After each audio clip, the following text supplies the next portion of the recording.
Guys, welcome back. My name is Stephen. This is a channel that's all about soccer referee education, where we are always growing and learning and calling on the collective wisdom of the referees everywhere to help us all become the best that we can be.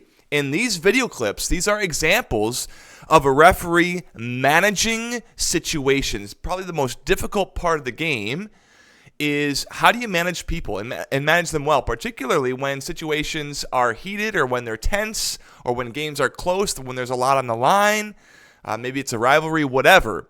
When temperatures flare and we're trying to deal with people here, how do you get them to the finish line in a manner that's safe and as fair as possible? Let's do it.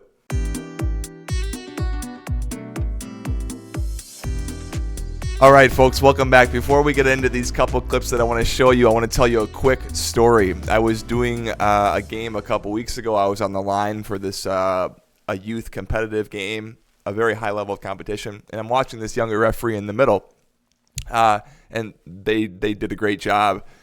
And at halftime, we were having a little powwow. You know, how's the game going? You know, and sometimes you'll ask for feedback, like, "You guys got anything for me? Like, what was good? What can I improve?" And at the end of the game, I gave some feedback that went kind of like this. There's this song by this old band called One Direction, and the song there's this line that says, "You don't know you're beautiful. You don't know you're beautiful." You know, blah blah. And it's this guy singing about this girl that he likes, and you know, she's shy or she's not confident in like how she looks, and he thinks she's beautiful, and she doesn't know that she's beautiful. And there's something really nice about that, about like not being, you know, pompous or pretentious or flashy or showy or arrogant about your own beauty. But there's something very endearing about that. But he's singing to her that she doesn't know that she's really beautiful. So what I said to the referee is, like, you know the song, "You don't know you're beautiful." Well, replace "you don't know you're beautiful" with "you don't know you're powerful," or "you don't know you're authoritative," or "you don't know that you're in control." Whatever that word is, right? You are powerful. You are authoritative. You have the ability to do what you need to do for this game. And I wasn't sensing that or picking that up just from this person's affect, right? Like that was just my kind of loose, what I was getting, what they were giving off. So my advice to this person was like, "You don't know you're beautiful. Like, you don't know you're powerful. You don't know you're authoritative. Like, you don't know you have the reins." So when we are managing situations with people or in youth games or adult games or whatever,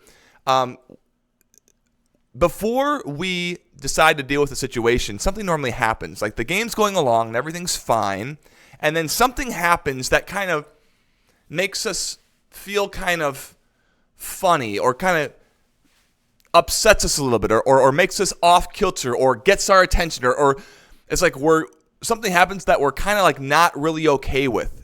But we haven't decided yet to deal with it. We've noticed it, but we haven't dealt with it. And we haven't made a decision yet to deal with it. So this is what's going to go on in your game. Everything's going to be going fine. Someone's going to do something or say something. You're going to notice it. But then before you take action, you have to decide, I'm going to do something about X. So before you actually take the action, you have to make a conscious decision that, yes, I am going to address or attend to blah, whatever that thing is. But you have to make that decision, and then it's only after you make the decision, nope, I'm going to do something, then you go forward. Now, how you go forward or how ugly it is or if you bumble over your words or if it's really awkward, guys, screw it. Like, you're going to get there and get that all smoother as time goes on. But the fact that you make a decision to address or deal with something, guys, that is the victory for you. That is the victory. And once you do that, we can get smoother and more suave and more polished later as you tend to those situations time and time and time again. But for now, the victory is I have decided, I noticed something, and 2, I have made a decision, I'm going to address it. 3 is how we do that. But I think that's less important than the fact that I am going to try to address or get my point across on this issue. Now, in these clips, The referee has made a choice to deal with it, and he deals with it both times, and he does a great job. And that's what we're talking about. All right, guys. So in this first clip, boys varsity high school soccer, I think this is like a state final or something from down south. We've all been here before. There's a corner kick, and someone from the offensive team says, someone get on the keeper or something. And if we watch this, here goes guy right down here, and he's going to park it right in front of the keepers and take a defender down with him, and then a shoving match is going to ensue, all right? Now watch what the ref does. Here's a shoving match. Now the keeper's getting in on that. Boom, stop. Guys, I am watching you. Got it? I'm watching. And let's continue, okay? The victory for us is that, boom, number one, we notice something, and number two, we decide to do something. This happens all the time in games. If you're going to nip this in the bud, it's best to do this very early on because this will just perpetuate, okay? So the corner kick is going to ensue, and he's going to move out of the way there and not impede the goalkeeper. I'm using the USSF language of impeding, okay? If you're going to address this, stop the game by blowing the whistle, stopping the corner, and then going up and talking to the guys who are causing the shenanigans. I don't care who you're pointing the finger at. The fact that they know that you're watching is excellent. I'm apt often to call this against the offensive player if he is impeding the goalkeeper after the ball is in play. It doesn't count if it is before the ball is in play. The only thing that you could do before the ball is in play is issue a yellow card or like a red card if something really crazy happened.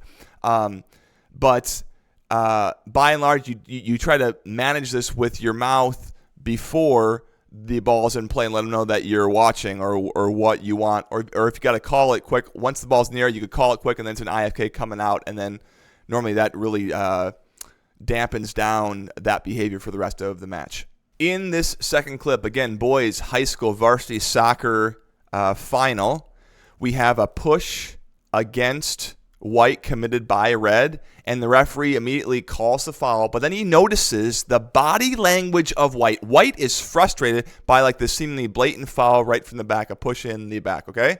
And then he like waves his hands up like maybe he wants him to give him a caution or something, okay? The ref notices this behavior and boom, stops and decides to address it, okay? As soon as the ref gets involved and starts talking to red, white should not be taking that quick free kick because the ref's got red's attention. So red cannot defend right now because he has to attend to the ref, okay? So the ref is going to go up there and say, hey, no more, no more. Once you as a referee give a big verbal no more on that, then the next time that player does that, you should strongly consider cautioning for a behavior like that, all right? Because you've already given a big warning that everyone saw. He was warned. Next time, go to your pocket, all right? Guys, thanks for watching. Hope this is helpful. We'll see you soon.